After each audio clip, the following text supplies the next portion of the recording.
Bonjour Thibaut. Bonjour les Malouins. Merci Thibaut de revenir sur la page des Malouins.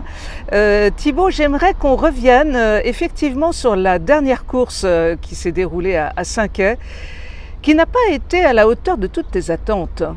En effet, on était parti pour 3 jours de Grand Prix à Saint-Quay-Portrier, donc le trophée de la baie de Saint-Brieuc. Et voilà, une entame plutôt correcte. Un deuxième jour, on a enchaîné les problèmes techniques, une voile qui ne déroule pas, des winches qui ne tournent plus, une voile qui tombe dans l'eau. Et dernier jour où on a été un peu mal inspiré, peu de réussite. Donc voilà, on a un petit peu subi peut-être un point d'usure du matériel qu'on a peut-être mal anticipé. Parce qu'il faut quand même rappeler que le bateau, même s'il est récent, il a été mis à l'eau il y a 2 ans et demi, il a quand même parcouru 37 000 milles, donc c'est l'équivalent d'un tour du monde et demi. Donc voilà, c'est-à-dire que le matériel a été sacrément utilisé, il est bien entretenu, il est révisé régulièrement, mais peut-être que là il y a des faiblesses qu'on avait mal anticipées.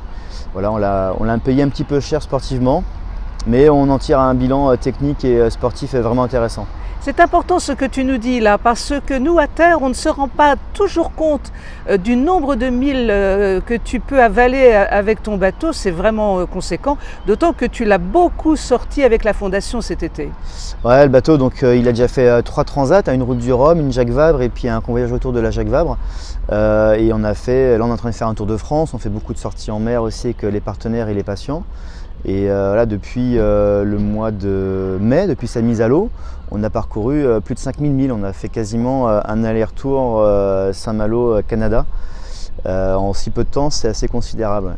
Oui, c'est bien de le préciser, parce que vraiment, on ne se rend pas toujours très bien compte. Thibaut, une personnalité de tout premier plan est venue sur le bateau récemment, puisque François Hollande, ancien président de la République, vous a contacté. Tu peux nous raconter un peu comment ça s'est passé ? Alors, ouais, c'était très original comme projet.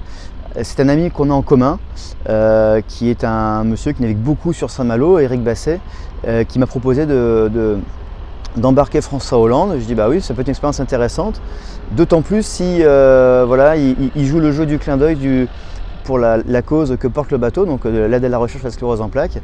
Et à cela, donc, Monsieur le Président, ce qu'on l'appelle encore ainsi, c'est ce que j'ai appris, a joué le jeu pleinement, et on va publier très prochainement un témoignage de sa part en soutien à la cause que l'on porte.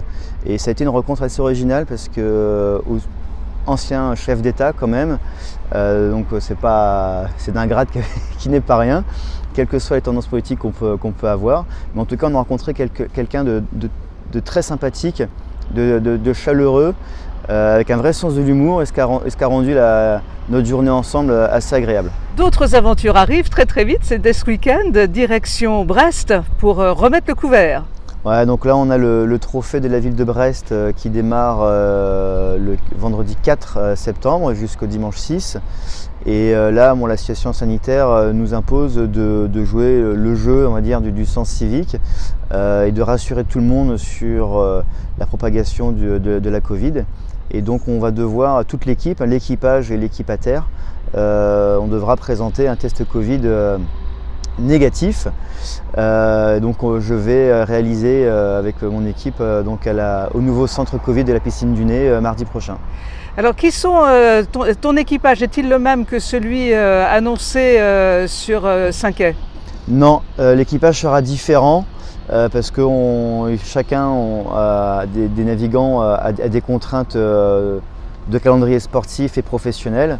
Donc on va avoir Jérémy Lagarrigue, qui est mon coéquipier de longue date en catamaran de sport, qui m'avait emmené faire le bateau au chantier à Dubaï, avec le directeur technique du chantier de l'époque, Thomas Gaverio. On va avoir aussi Antoine Joubert, qui est un de mes équipiers sur des Grands Prix l'an passé et sur la tentative retour de la Jacques Vabre.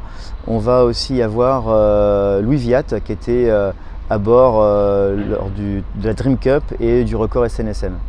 Tu voulais vraiment faire un coup de chapeau aux organisateurs de ces grands événements qui font tout ce qu'il faut pour maintenir l'organisation de tout cela malgré les conditions sanitaires.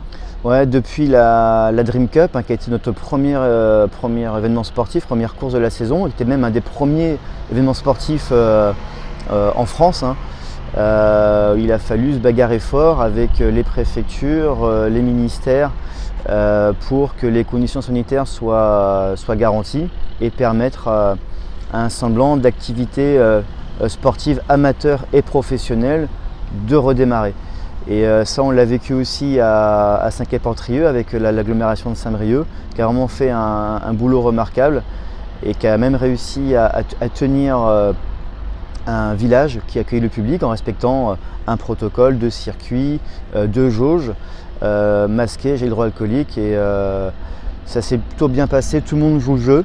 Et il faut vraiment féliciter et remercier ces organisateurs et ces institutionnels de faire confiance à tous les acteurs pour que la vie puisse quand même retrouver un cours normal. Merci beaucoup Thibaut, on va suivre tes aventures brestoises au fur et à mesure des vidéos que toute ton équipe nous envoie. On se fera un plaisir de relayer tout ça. Allez, on te dit rien mais on te dit tout, on est avec toi et on t'embrasse de loin bien sûr. Merci. Au revoir.